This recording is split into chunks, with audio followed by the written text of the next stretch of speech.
किसानों का, बहुत सारे किसानों की कॉल भी आ रही थी, फैट परसेंटेज क्या फैट नहीं बढ़ रही, फैट नहीं बढ़ रही। एक तो फैट में सर किसी चीज खिला के बढ़ाना, कभी कभी नहीं, बहुत किसानों ने ये हो चुका है। अभी गाय हाँ। 2-2 लाख की लेके जाए, बछड़ी देती है, मैं इधर उनको 20,000 पर डे की दे रहा हूँ, लेकिन उधर उनके घर पे जाके डेड हो जाती है।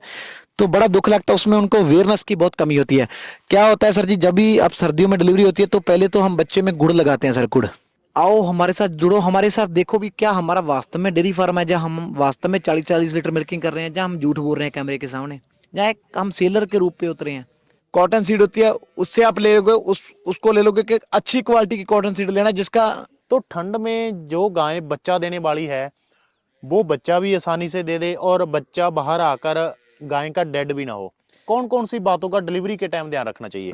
सर मैं मानता हूँ 1.5 फुट से ऊपर मिट्टी होनी चाहिए, जो मेरा एक्सपीरियंस कहता है ना। हाँ। 1.5 फुट से मिट्टी होनी चाहिए। दूसरी बात, और अब मैं सबसे बात बोलना चाहूंगा, फार्म को मैनेजमेंट जरूर अच्छी करो।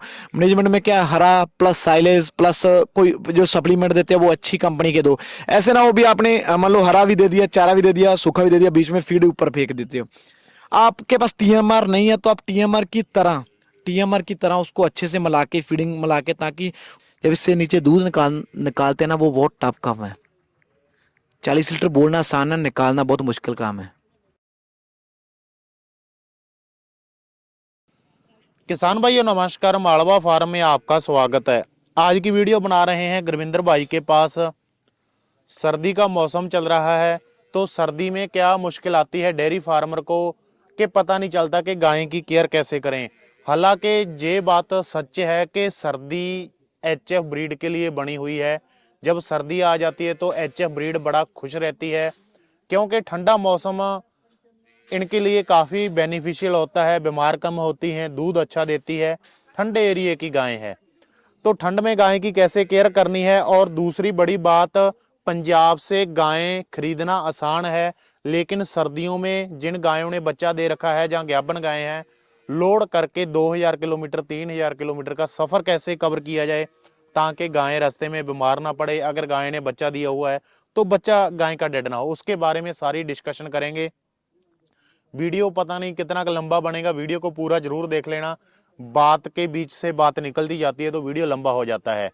गुरविंदर भाई पंजाब में मंडी डबवाली पे गायें बेचने का भी काम करते हैं और खुद भी डेयरी फार्मर हैं। इनके साथ आपकी मुलाकात करवाएंगे। पीछे आप देख पा रहे हैं इनका पूरा फार्म है। जे इनके दो फार्म है, एक तो जे जहाँ पे हम वीडियो बनाते हैं, जहाँ पे सेल परचेज का काम करते हैं, एक इनके गाँव में है जहाँ पे 40-50 गायें दूध पे रख रखी है। तो भाई के साथ मुलाकात करवाते हैं। उससे पहले जो किसान भाई मालवा फार्म के साथ नहीं जुड़े, उनसे निवेदन है कि मालवा फार्म के पेज को फॉलो करो और यूट्यूब के चैनल को सब्सक्राइब करो। तो चलिए गुरविंदर भाई से मुलाकात करवाते हैं। गुरविंदर नमस्कार, नमस्कार सर जी। क्या हाल है जी? बढ़िया सर। सबसे पहले तो जो पीछे मैं किसान भाई देख पा रहा हूँ आग के पास में बैठे हैं, कहाँ कहाँ से हैं? ये सर हैदराबाद से हैं, महाराष्ट्र से हैं। हैदराबाद से हैं, महाराष्ट्र से हैं, और आंध्रा से हैं, और राजस्थान से हैं। 3-4 स्टेटों के फार्मर आए हुए हैं। फार्मर तो हर आते आते रहते हैं सर, पर मेरा ये नॉलेज की वीडियोस में गाय के सेलिंग के बारे में कम बात करेंगे, तो हम एक गाय के बारे में बताएंगे, और कहाँ से स्टार्ट करें उसके बारे में छोटी सी मैं आपको बोलना चाहूँगा। इतनी ज़्यादा उम्र तो नहीं है अभी मैं आपको एक गाइडेंस कर सकूं, पर बुजुर्गों का कहना है अभी कई बारी उम्र होते हुए तजर्बा नहीं आता, कई बारी हमें स्टार्टिंग में उतना तजर्बा आ जाता है। तो लास्ट टाइम जैसे देखा आपने, मेरी गाय पहले 5 एनिमल से स्टार्ट किया था, वर्धा में गई। 2 दिन पहले की वीडियो देखोगे तो उसमें उन्होंने क्या बात बोली थी भी 5 एनिमल से स्टार्ट किया। तब मेरे को डर लगता था जब मैंने 5 एनिमल से स्टार्ट किया। तो मैं उनको बोला भी आज 27 एनिमल का लॉट एक साथ लेके जा रहे हो, तो उससे सवाल भी किया था भी आज क्यों नहीं डर लग रहा। और वो बोल रहा भी एक बार जज्बे के करना डिफिकल्ट लगता है, जब इसमें घुसते हो ना तो हम अंदर के अंदर और जाते हैं, तो हमें ये बात इजीली लगती है भी हमें कोई भी गए कुछ कहीं नहीं जाएगी, ये शूटेबल हो जाएगी। तो गुरविंदर, हालांकि ज्यादातर अपने पास जो किसान आते हैं वो नीचे की तरफ से आते हैं, गुजरात, महाराष्ट्र, केरला, तमिलनाडु, वहां पे ठंड कम पड़ती है, जी उनका एडजस्टमेंट हो जाता है। जी ऊपर की बात करें हिमाचल की, या फिर जम्मू कश्मीर की बात करें, या उत्तराखंड की बात करें, या फिर पंजाब के लोकल किसान आपके पास आते हैं, राजस्थान के किसान आते हैं, ठंड बहुत पड़ती है। तो ठंड में जो गाय बच्चा देने वाली है वो बच्चा भी आसानी से दे दे और बच्चा बाहर आकर गाय का डेड भी ना हो। कौन कौन सी बातों का डिलीवरी के टाइम ध्यान रखना चाहिए? सर ठंड में दो चीज़ों का तो बातों का ध्यान जरूर रखें आप। एक तो गाय के नीचे सूखा रहे सर, चाहे वो आप रेत गिर के रखो चाहे पराली गिर के रखो, सूखा रहे, बच्चा आसानी से दे सके। दूसरा, ठंड में सर्दियों में आप गुड़ की ज़्यादा इस्तेमाल करो क्योंकि उसमें कैल्शियम बहुत ज़्यादा होता है। वीकनेस, गुड़ जो जैगरी बोल देते हैं, जैगरी बोल देते हैं। कितना देना है और कब कब कैसे कैसे देना सर है? आज के टाइम में तो मैं आप अगर डीपली में जाऊंगा तो मैं अपने एनिमल अपना बता दो, ज्यादा अपने वो एनिमल को देता डिटेल हूँ, में जो जाने कि की मैं जरूरत नहीं। जब डिलीवरी होती है तो मैं 700 ग्राम गुड़ सर, और जैसे कि हमें किसी भी कंपनी की आती है, जैसे कैल्प जेल आती है, वो दे देते हैं 100 ग्राम 200 ग्राम ग्लूको बूस्ट देते हैं। ऐसे 3-4 दिन कंटिन्यूस उसको देते रहते हैं। और ज़्यादातर हम क्या करते हैं, गाय को 1 kg खीस उसका, जिसमें सबसे ज़्यादा कैल्शियम होता है, फर्स्ट वाला खीस भी पिला देते हैं सर। तो कुछ कहते हैं वो पिलाना अच्छा नहीं होता, बुरा होता है। सर गर्मियों में तो जरूर बोलूंगा भी गाय खाना खाना छोड़ देती है, पर मेरे बुजुर्गों के टाइम पे, मेरे फादर साहब के टाइम पे हमारे ये कंसेप्ट चलता आ रहा है, तो मैं उसको बुरा नहीं कहूंगा क्योंकि मैंने उसको एक्सपेरिमेंट किया है, तो मेरे लिए वो बेटर है सर। पैसे भी नहीं लगते और कैल्शियम भी उसमें ज़्यादा होता है सर। तो जब गाय ने बच्चा दे दिया जी तो बच्चे को, जाहिर सी बात है, बाहर आकर टेम्परेचर जो ठंडी का होता है, जी तो बच्चे की केयर कैसे करें? कभी कभी किसान होता है, पंजाब आ जाता है, गायें बड़ी ले जाता है, लाख की, 1.5 लाख की, 2 लाख की गायें ले जाता है, जी सीमन सेक्सड होता है, बछड़ी आ जाती है अच्छी, लेकिन वो बछड़ी से हाथ धो बैठता है, केयर नहीं कर पाता। सर, ये कभी कभी नहीं, बहुत किसानों ने ये हो चुका है, अभी गाय हाँ। 2-2 लाख की लेके जाए, बछड़ी देती है, मैं इधर उनको 20,000 पर डे की दे रहा हूँ, लेकिन उधर उनके घर पे जाके डेड हो जाती है। तो बड़ा दुख लगता है, उसमें उनको अवेयरनेस की बहुत कमी होती है। क्या होता है सर जी, जब भी अब सर्दियों में डिलीवरी होती है तो पहले तो हम बच्चे में गुड़ लगाते हैं सर, गुड़, और साथ में हम कोई भी हल्की मुल्की पैरासीटामोल जो हम लेते हैं टैबलेट, वो साथ में लगा देते हैं।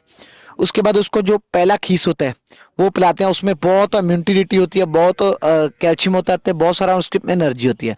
जब वो बच्चा पीता है तो उसमें बहुत सारी एनर्जी आती है, तो उसमें क्या रहता है, उसका जो थोड़ी बहुत ही ताकत आ जाती है। तो ऐसे ऐसे उनको सर्दियों से सर्दी से बचा के रखते हैं, सर्दी से बचा सकें। एक एक कमरा बनाया हुआ स्पेशल, जो भी एनिमल होता है, 2-4 दिन उसको सर्दी से बचाते हुए, तो ऐसे बच्चे को हल्का फुल्का सप्लीमेंट दे देते हैं। जैसे हम लिव 52 का हल्का 5 ml पिला देते हैं सर, ऐसे ऐसे हल्की फुल्की कोई नॉर्मल पैरासीटामोल वाले की टैबलेट दे के उसको 2-4 दिन में वो कंप्लीट हो जाता तो है। एक आप बात कर रहे थे फैट परसेंटेज की, जी वो क्या सिस्टम होता है, उसके बारे में बताओगे किसानों को? जी बिल्कुल, किसानों का, बहुत सारे किसानों की कॉल भी आ रही थी, फैट परसेंटेज क्या, फैट नहीं बढ़ रही, फैट नहीं बढ़ रही। एक तो फैट में सर किसी चीज खिला के बढ़ाना। एक फैट का क्या होता है, जेनेटिक होते हुए ब्लड में होती है फैट परसेंटेज, वो आज के समय में आप, मैं बोलूंगा भी गाय 2 कम ले जाओ पर ब्रीडिंग के ऊपर काम करो, उसमें ये ब्रीडिंग में बच्चा अच्छा देगी। और क्योंकि आने वाले लेटेस्ट एबीएस के ऐसे बोला है जिनकी फैट जो कि 4.5 के समथिंग है। हालांकि ये होता था भी 30 लीटर वाली, पहले होता था भी 30 लीटर वाली गाय लेंगे तो उसकी फैट परसेंटेज बहुत कम हो जाएगी। फैट परसेंट कम होने के बाद उसका दूध का रेट बढ़ जाए, तो हम क्या करते हैं, बाईपास फैट दे देते हैं, ऐसा देते हैं। कुछ जो सप्लीमेंट है हम बढ़ा जरूर सकते हैं, लेकिन अगर आपने जेन्युइन फैट बढ़ानी है, जेन्युइन अपने फैट बढ़ानी है, तो आप सीमन पे ऊपर जब सीमन छोड़ते हो तो तब उसके ऊपर आप देखो, उसके ऊपर फैट परसेंटेज भी लिखा होगा। एबीएस के, फिर मैं बोलता हूँ बहुत सारे बुल है जिनकी फैट 4.5 है, ऐसे बुल का ही सीमन स्ट्रॉ लो, वो ही आपको अंदर छोड़ो, तो वो ही आपको फैट परसेंटेज आगे सीमन में सर। फिर बोलता हूँ ना, ब्रीडिंग में पंजाब में कैसे सुधार हुआ, ऐसे सुधार हुआ, मिल्किंग पे तो होना ही होना था, प्लस सा फैट परसेंटेज पे भी है सर सीमन का इफेक्ट। और दूसरा, अगर आपके पास ब्रीडिंग रहेगी तो आपको कहीं जाना नहीं पड़ेगा।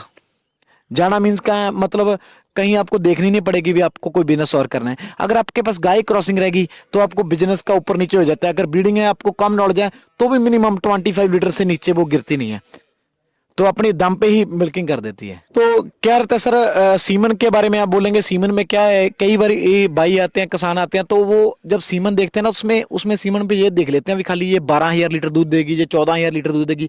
बहुत सारे फार्मर है जो जो कि मिल्किंग के ऊपर चलते हैं, तो बहुत सारे बुल है जो मिल्किंग हायर करते हैं लेकिन उनका फैट परसेंटेज लो है। पर बहुत सारे ऐसे बुल है जिनकी मिल्किंग भी हायर है और फैट परसेंटेज भी ज्यादा है, क्योंकि आने वाले दिनों में कोई भी डेयरी लो तो आपकी फैट से मिल्किंग सेल होना है। तो आप बहुत सारे बुलों में ऐसे बहुत सारे 5-6 बुल है जो कि टॉप लेवल के, उनकी मिल्किंग भी हायर है और फैट परसेंटेज भी बहुत हायर है। तो ऐसे बुलों को चूज करो तो आपका फैट परसेंटेज भी हाई हाई होएगा। मैं आपको बताऊं भी, जितनी की जानकारी मेरे को है सर, मैं उतनी आपको गाइडेंस कर सकूं। जिन जिन पशुओं के जेनेटिक की फैट कम है, तो उसके ऊपर आप ज़्यादा खर्चा मत करो, तो आपको उसके ऊपर आपको बिल्कुल बेनिफिट नहीं होएगा। आपको फैट परसेंट ठीक करना, तो आप सीमन सिलेक्शन अच्छी करो। दूसरी बात मैं बता देता हूँ, अगर मैं आपको बता देता हूँ भी आपने फीडिंग के ऊपर कैसे सुधार करेंगे।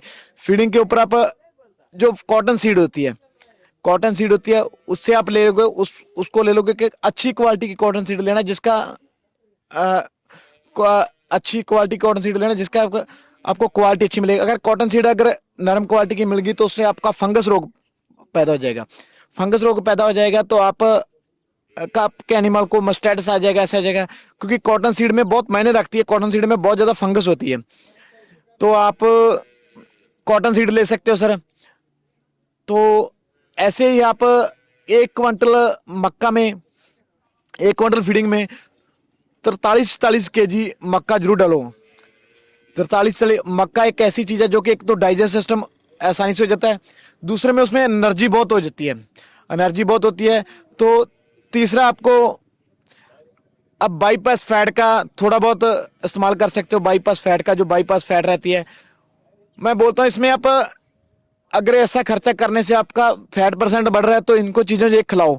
अगर नहीं खिल रहा तो आपकी फैट वहीं पे रहेगी, तो आप इन पे ऊपर खर्च मत करो। जो आने वाली आपकी ब्रीडिंग है उस पे आप मिल्किंग के ऊपर तो जा रहे हो, लेकिन फैट के ऊपर भी जरूर जाओ। तो गुरविंदर, ये तो फीड के बारे में बात थी, तो हमारी दूसरी बात वहां पे आपने बता दी थी। अभी हम करेंगे बात लोडिंग की। जी लोडिंग में क्या कहते हो, ज्ञापन गाय ही खरीदनी चाहिए, या बच्चे को कोई दिक्कत नहीं आएगी रास्ते में? सर, जिसको एक्सपीरियंस आ गया उसके लिए तो इजी है सभी कुछ। मेरे को आज एक्सपीरियंस था, मैं बोलता हूँ भाई ब्याई हुई ले लो, प्रेग्नेंट ले लो, मेरी जवाबदारी, मैं रिस्पॉन्सिबिलिटी लेता हूँ, मैं उनके घर तक की रिस्पॉन्सिबिलिटी लेता हूँ।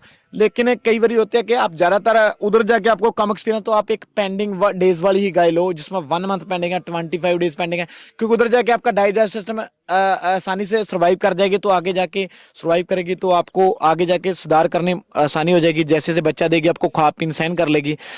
तो फीडिंग से कभी मत डरो भी, हमारे ये नहीं मिलता, हमारे ये नहीं मिलता, आपके सभी चीजें मिलती है। बस एक नॉलेज होनी चाहिए काफी। ये तो सही है, नॉ नॉलेज तो होनी चाहिए इसमें नॉलेज तो। होनी चाहिए। और अब मैं सबसे बात बोलना चाहूंगा, फार्म को मैनेजमेंट जरूर अच्छी करो। मैनेजमेंट में क्या, हरा प्लस साइलेज प्लस कोई जो सप्लीमेंट देते हैं वो अच्छी कंपनी के दो। ऐसे ना हो भी आपने मान लो हरा भी दे दिया, चारा भी दे दिया, सूखा भी दे दिया, बीच में फीड ऊपर फेंक देते हो। आपके पास टीएमआर नहीं है, तो आप टीएमआर की तरह उसको अच्छे से मिला के, फीडिंग मिला के, ताकि उसमें टोटल प्रॉपर मात्रा से, जितनी मात्रा में चाहिए उतना उसके अंदर खान पान जाए, उतनी फीडिंग जाए।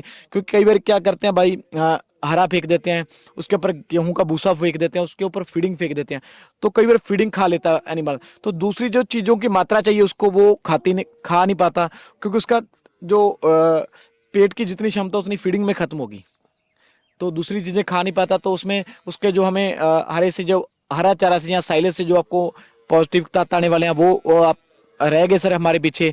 तो ऐसे ऐसे एनिमल को अपने मैनेजमेंट के तौर पे हम एनिमल को एक बैड एनिमल की तरफ ले जाते हो, बैड लेके जाते हो, जिससे अपना सीमन कंसीव नहीं होता, जिससे उसको बहुत सारी प्रॉब्लम आने लग जाती है। उसके मिल्किंग हायर नहीं करती। हायर मिल्किंग कैसे करेगी, उसको सभी मात्रा में थोड़ी थोड़ी परसेंटेज सभी चाहिए सर। तो ठीक है जी। अभी लोडिंग के एक दो सवाल मेरे और रह गए। लोडिंग समय ध्यान कौन सा रखना चाहिए? जैसे गाड़ी में पशु लोड हो रहे हैं, गाड़ी कौन सी बुक करनी चाहिए? क्योंकि बंदा नया है, उसे तो पता नहीं कौन सी गाड़ी कितने पशुओं के लिए है। गाड़ी के अंदर पराली डालें या गाड़ी के अंदर माटी डालें, या माटी कितनी होनी चाहिए? सर मैं मानता हूँ 1.5 फुट से ऊपर मिट्टी होनी चाहिए, जो मेरा एक्सपीरियंस कहता है ना। हाँ। 1.5 फुट से मिट्टी होनी चाहिए। दूसरी बात, अभी सर्दियों में है, तो सर्दियों में जैसे हम पशुओं को हवा ठंडी लगती है, तो भी पूरी पैकिंग कर दो सर। सर्दियों में पूरा पैकिंग करके लेके जाओ।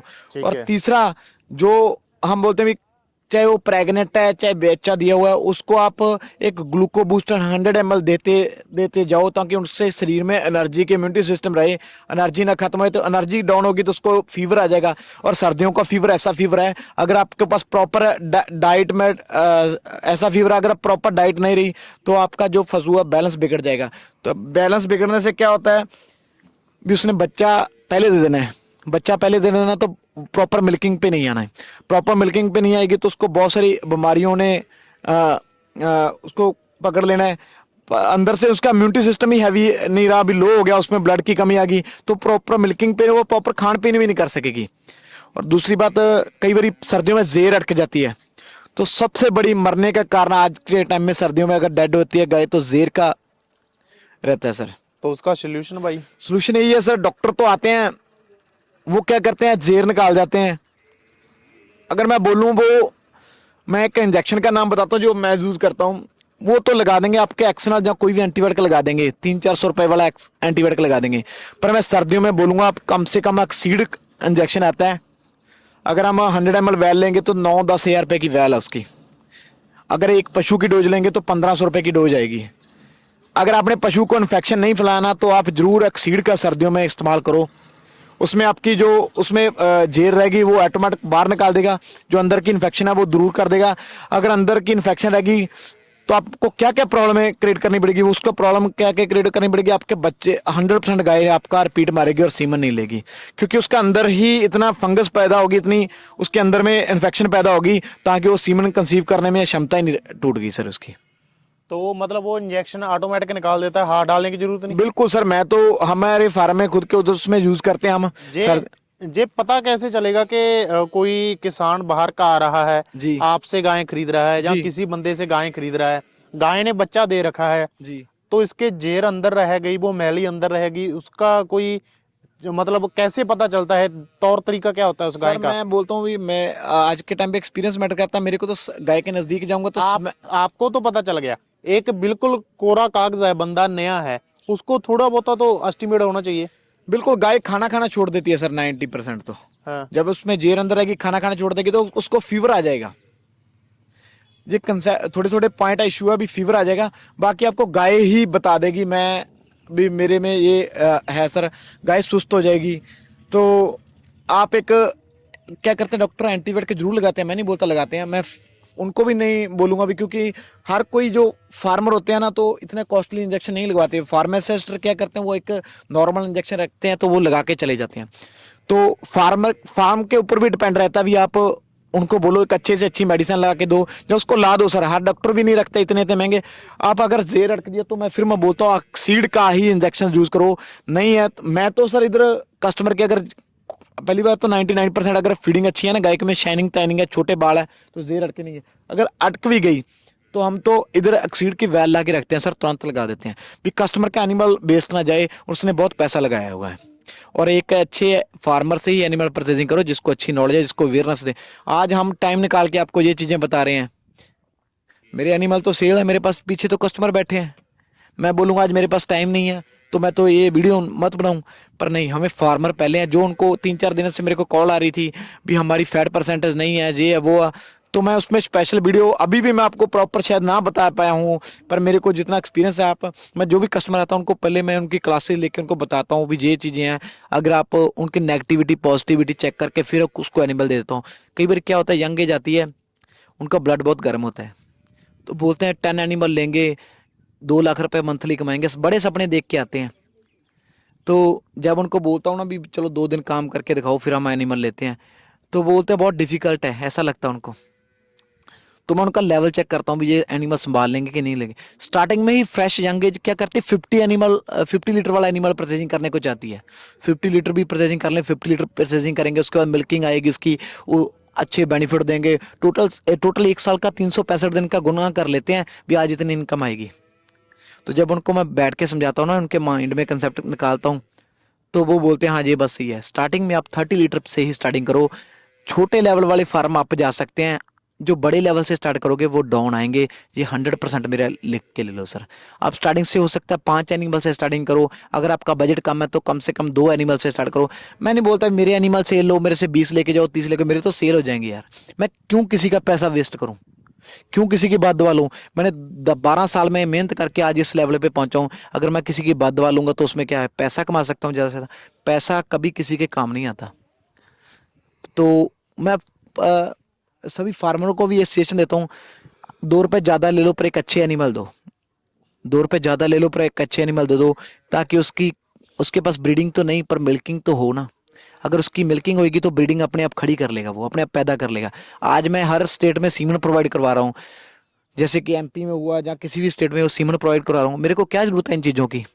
ताकि ब्रीडिंग पे सुधार होएगा तो कस्टमर रिपीट आएगा ही आएगा। क्योंकि मेरे पास बहुत सारे कस्टमर जो कि हर साल उन्होंने आना ही आना है। जो कस्टमर जोड़ लिए सर वही आपके साथ में रहेंगे आगे लॉन्ग टर्म में। क्योंकि फ्रेशर कस्टमर बहुत सारे आते हैं, कई सक्सेसफुल होते हैं, कई नहीं होते, पर जो हम उनको सक्सेसफुल करने में लगे हैं सर वो आपके साथ जुड़े रहे होंगे। तो ऐसा कोई मिल्किंग वाला टफ बिजनेस नहीं है भी आप सक्सेसफुल नहीं होगे। एक इजीली बिजनेस है। मैं बोलता हूँ भी 5 एनिमल से स्टार्ट किया था, उसमें आपको एक्सपीरियंस भी आ जाएगा, फिर डे बाय डे बढ़ा लो। और आज के टाइम में कोई ऐसा बिजनेस नहीं है जो आज पैसा लगाएंगे कल इनकम होएगी। एक इनकम लेना चाहते हो तो आप एक अच्छा बिजनेस करो, अच्छा मिल्किंग का बिजनेस करो। मिल्किंग का हर रोज डे बाय डे प्राइस बढ़ेगा, आज नहीं कल, कल नहीं परसों। ऐसा मत सोचो भी मिल्किंग का प्राइस आज डाउन जा रहा है तो ऐसा हो जाएगा, कुछ नहीं होगा। आज आप कलेक्ट कर रहे हो ना, तो 2 साल बाद उसी एनिमल की कीमत देखो क्या होएगी। 2 साल बाद तो एनिमल ही नहीं अच्छा मिलेगा, जहां तक मेरे को ख्याल है सर। बहुत सारे सभी स्टेटें पंजाब से आ रही है, तो पंजाब एक वैसे तो गाय का भंडारा है, पैदा हो रही है, लेकिन क्या अभी कीमत इतनी बढ़ जाएगी, हर किसी के लेने की बस की बात नहीं रहेगी। आज आप आपके पास समय है, आप चूज कर लो। मैं नहीं बोलता गुरविंदर डेयरी फार्म से आप ये एनिमल लो, कहीं से भी एनिमल ले लो, एक अच्छे एनिमल ले लो जो कि आपको एक अच्छा लैक्टेशन दे सके, गुड एनिमल ले लो। और सभी भाइयों को बोलना चाहूँगा, देखिए जी, जितनी की नॉलेज है उतनी की शेयर कर लेते हैं। भगवान तो है नहीं भी आपको सभी नॉलेज दे सकें, लेकिन जितनी की नॉलेज है आपको उतने से शेयर कर लेते हैं। आओ हमारे साथ जुड़ो, हमारे साथ देखो भी क्या हमारा वास्तव में डेयरी फार्म है, जहाँ हम वास्तव में 40-40 लीटर मिल्किंग कर रहे हैं, जहाँ हम झूठ बोल रहे हैं कैमरे के सामने, जहाँ एक हम सेलर के रूप पे उतरे हैं। सर पहले हम फार्मर के रूप पे उतरे थे, आज हम सेलर के रूप पे चल रहे हैं। अगर मेरे को फार्मर के रूप पे एक्सपीरियंस आया तो आज मेरा पंजाब में इतना बड़ा नाम हो गया सर। तो मैं आपको बोलना चाहूँगा, आओ देखो हम क्या फीडिंग दे रहे हैं, क्या दूध निकाल रहे हैं। ये ग्राउंड लेवल पे आओगे ना तब पता चलेगा सर। गाय बेचना, वीडियो बनाना ये एक आसान काम है, कैमरे के सामने बोलना भी मैं बोल देता हूँ आसान काम है। जब इससे नीचे दूध निकालते हैं ना, वो बहुत टफ काम है। 40 लीटर बोलना आसान है, निकालना बहुत मुश्किल काम है। तो कस्टमर जोड़ने हैं तो एक अच्छे एनिमल देने पड़ेंगे उनको, अच्छा गाइडेंस करो, उनको समझाओ भी उनके पास ये है, उनके पास सभी कुछ है, उनके पास सभी कुछ है। और आप एक्सपीरियंस उनको एक एक्सपीरियंस दे दो सर, खाली मैं ये मानता हूँ। और मैं दूसरी बात बोलता हूँ, अगर वो हमारी वजह से सक्सेसफुल हुए ना, तो मैं महाराष्ट्र में गया हूँ, क्या मान सम्मान मिलता है वो मैं ही जानता हूँ। खुशी से आंखों में आंसू आ जाते हैं। तो आज किसी भी स्टेट में चले जाएं, चाहे वो बाय एयर जाएं, चाहे जाएं, तो आगे गाड़ियां खड़ी होती है लेने को, कोई टैक्सी गाड़ियां नहीं होती, वो पर्सनल गाड़ियां होती हैं, हमारे घर पे रुको, हमारे घर पे रुको। वो यही चीज़ें हमने कमाई है। और आगे बहुत एज बढ़ी है तो इन्हें ऐसे ऐसे कस्टमर जोड़ते रहने हैं सर। हर रोज वीडियो से माध्यम से एनिमल सेल कर रहे हैं, पर एक नॉलेज की वीडियो जो भी आपको आप बोलोगे फीडिंग के बारे में, नेक्स्ट मैं आपको बता रहा हूँ, मैं अपने पर्सनल फार्म पे आपको फीडिंग की वीडियो बना रहा हूँ, तो वो भी आपके साथ जल्दी से जल्दी शेयर करेंगे जो हम खिला रहे हैं सर। टाइम निकाल के जरूर आपको शेयर करेंगे। और सभी भाइयों को स्पेशल थैंक्स करता हूँ, धन्यवाद। पंजाब में आओ, वेलकम है। फार्मर अच्छा चूज करो, ज़्यादा बोलने वाला फार्मर नहीं होना चाहिए जो आपके सामने बोल रहा है खाली बोलने वाला। आप उनका बॉडी लैंग्वेज पहचान लो, आप उनको लैंग्वेज पहचान लो क्या कह रहा है जी। यार आपको एनिमल के बारे में तो नहीं नॉलेज, आप उनका बॉडी लैंग्वेज तो पहचान सकते हो ना। बॉडी लैंग्वेज पहचान लोगे तो कभी धोखा नहीं खाओगे।